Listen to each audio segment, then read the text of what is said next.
سلام بچه‌ها.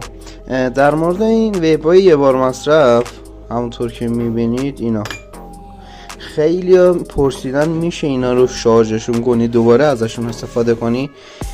باید بگم که این میشه شارژشون کنی، میتونی اسانس رو بریز داخل این شارژ میشن.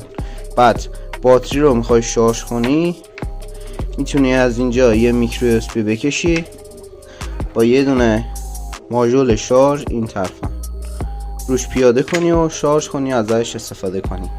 مرسی. چون همونطور که میبینید همین جوری داره شارژ میشه. مرسی.